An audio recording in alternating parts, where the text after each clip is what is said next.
The African Diaspora Forum is celebrating the United Nations International Day for the Elimination of Racial Discrimination. The campaign seeks to tackle discrimination and xenophobia, among other things, in Africa.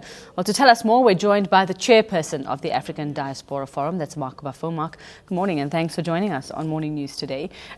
You continue to have concerns. We continue to see the stories, little stories emerging about attacks. I mean, we're not seeing them on the scale as we did in 2008, or they're not making the front pages the way they did in 2008, but it's still a concern for the community. I mean, last year we saw it. Last year it was a huge attack on the migrant community. Well, since 2008 we didn't do much to eradicate the xenophobic attack in the townships. So we are not surprised when we, by time to time, we're seeing it in our communities.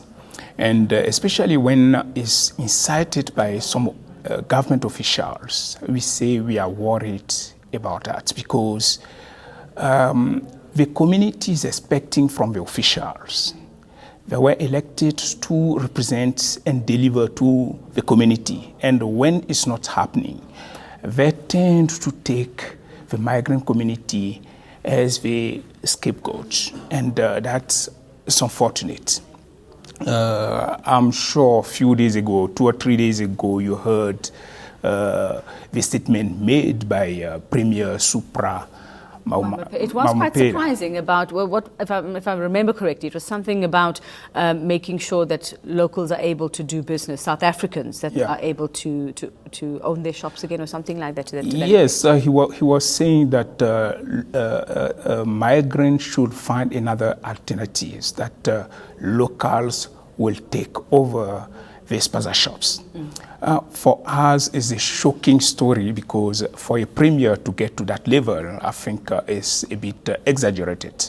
What we are saying is that we are expecting a premier for booming his economy in his province, and that what some premiers are doing. I mean, we can see it here in Gauteng. Our Premier David Makura is embracing everyone while working to alleviate the suffering of the people on the ground. Now, Mark, this is the theme. It is the United Nations theme for the day. We're celebrating Human Rights Day. It's also our theme, anti-racism, to fight racism as well. Now, South Africans could say, look, we're fighting among ourselves. We're fighting to the discrimination among South Africans.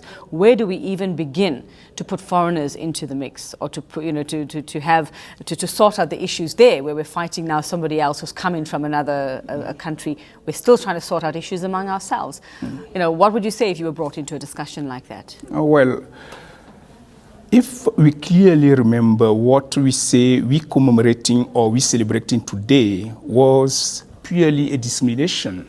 One day on the 21st of March, 1960, people were killed just because of the color of their skin. Today, migrants are here. They left the countries, and based on their nationalities, they have been discriminated against. So what we are saying is that if government today is saying, let us celebrate or commemorate that day, it should be inclusive, because the migrant community is left. So if discrimination is discrimination. Yeah, discrimination. Yeah, so we cannot say, okay, racism is a discrimination, but xenophobia, you must admit. Throw it all into one basket and deal with it like that. All right, well, like I said, in 2008, we saw this come to a head. We saw it, everybody took notice when the attacks were happening in 2008. Government said at the time, yes, we will put things in place. We are going to deal with the issue. Have you had any dealings with anybody? Have you been brought into any discussions over the past 8 years in any process to deal with it? Look, what we have been seeing since 2008 is that from time to time, when there are some attacks on the migrant community, we have been called to meetings. But we really don't see the flesh of the result of those meetings. Perhaps people are showing to the rest of the world that they're trying to do something while they're not willing to do something. What we are saying is that putting some resources on stabilizing both the migrant community and the South African community is not wasting the resources. Because we heard from some officials who are thinking that you cannot put some resources on eradicating xenophobia. That's not our business. And we're saying that's not correct. When a community is stabilized, then you can easily grow your economy, you can easily do your businesses.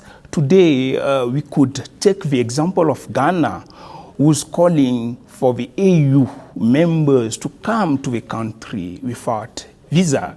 You get your visa when you reach Ghana, and that's the tone. South Africa wants to be the leading country in the continent. I think we were expecting South Africa to set that tone, but we didn't see it. Well, Mark, I suppose many South Africans will tell you, look at what we're facing today, look at our front pages today, but good luck. And I hope that, there will be more tangible processes and, that we won't see any more of these or fewer of these attacks on our front pages in the years to come. Thanks very much. That's Chairperson of the African Diaspora Forum, Mark Buffel.